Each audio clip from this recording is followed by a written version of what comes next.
Bonjour, je me prénomme Federico et je viens vous conter mon histoire du petit Bambini qui a trouvé l'émeraude la plus chère au monde. Cette histoire commence au fin fond d'une petite ville espagnole qui s'appelle Malaga, où quand j'étais petit, la mama, oui c'est comme en italien, c'est vrai, ça a des similitudes, elle me racontait une histoire.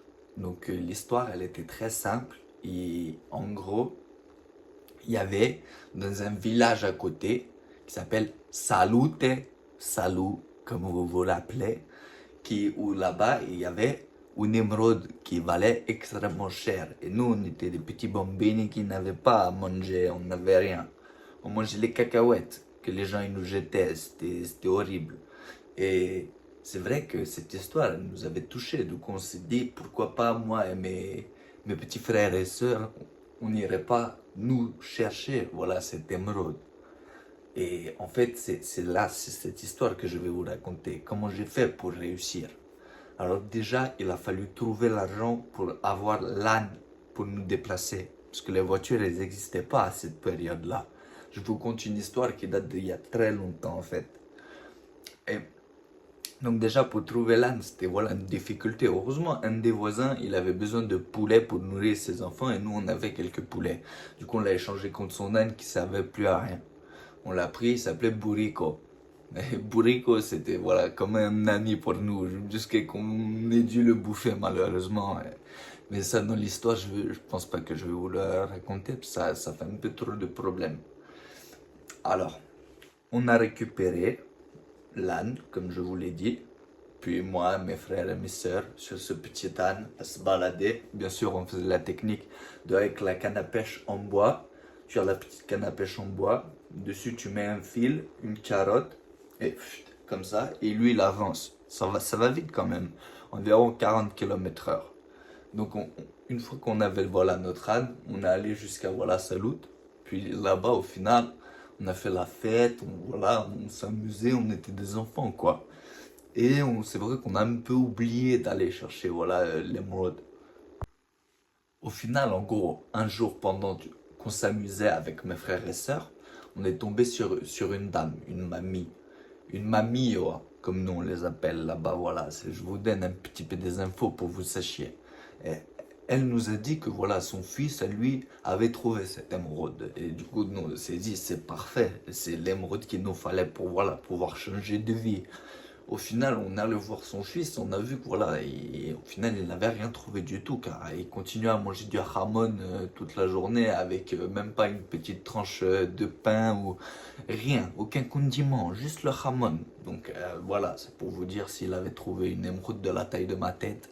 Euh, voilà, qu'est-ce que la caméra a fait? Elle me pose toujours des problèmes, cette caméra, c'est ça le souci. Moi, je viens, je vous conte une histoire comme ça, l'histoire de ma vie, de comment j'ai fait pour trouver l'émeraude. Et au final, voilà, il y a toujours des problèmes avec. C'est ça le problème, ça coupe, ça marche pas. C'est un souci que normalement je n'ai pas à faire. Vu que j'ai trouvé l'émeraude, normalement elle est censée m'écouter la caméra, mais elle n'écoute rien du tout. Donc je reviens à mon histoire. Le fils n'avait pas trouvé l'émeraude.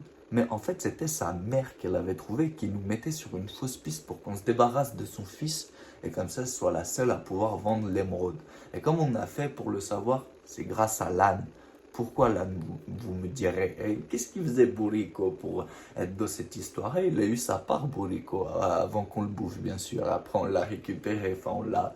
C'est une arnaque très connue des Espagnols. Le Bourrico, il se fait toujours avoir. La carotte, il ne l'a jamais au bout. Mais bref, la dame nous avait vendu que voilà, c'était son fils qui avait trouvé l'émeraude. Et un jour, c'est vrai que pendant une soirée un peu arrosée, où on a bu du rosé, bien évidemment, la dame nous a montré l'émeraude. Et du coup, moi et mes frères et sœurs, on a eu la chance de pouvoir, voilà, vous comprenez, en quelque sorte, la faire tomber du troisième étage de son appartement sans faire exprès, bien évidemment. Elle était en train de boire son rosé, elle est tombée. C'est pas vraiment de notre faute, mais vous comprenez, en fait, il y a un peu un souci. Ouais. Voilà, on a réussi à avoir l'émeraude. Après, le vrai problème, c'était comment faire pour la vendre. Et du coup, pour la vendre, nous, on a fait quelque chose qui est très simple. On a acheté un petit bateau en grattant, où tu vois, sur l'émeraude, on a gratté un petit bout à une cara pour comme ça, voilà, acheter un petit bateau. Et avec ce petit bateau, on est allé direction la Suisse. Parce que là-bas, voilà, vous comprenez, ils aiment bien un peu les choses qui coûtent cher. Et du coup, on est là-bas pour aller expertiser notre émeraude. Et il était choqué là-bas, le gars qui l'a expertisé. Il disait, mais vous êtes des gosses, comment vous avez fait pour avoir une émeraude comme ça? Mais vous connaissez les secrets de la Suisse, etc., etc. Et au final, vous comprenez, maintenant je vis la vie comme elle vient, quoi. Je n'ai pas de travail, j'ai des millions sur le compte parce que voilà, j'ai vendu en quelque sorte cette émeraude, en tout cas une partie, et que ça me permet de vivre. Après, mes frères et sœurs, bien évidemment, je les ai renvoyés au pays avec rien dans les poches parce que c'est moi à qui ma maman aime raconter toutes ces histoires. Vous comprenez? Et du coup, bah, voilà l'histoire, les amis. Tout est clair. Vous comprenez? Il faut pas le dire à l'État français, parce que sinon je vais avoir des soucis avec la justice. Est-ce que vous comprenez ça? Je ne peux pas me permettre de, voilà, payer des impôts. Ça n'existe pas ce mot. Un jeune espagnol de Malaga comme moi, jamais ne paierait des impôts. Je chuchote pour que l'État ne nous entende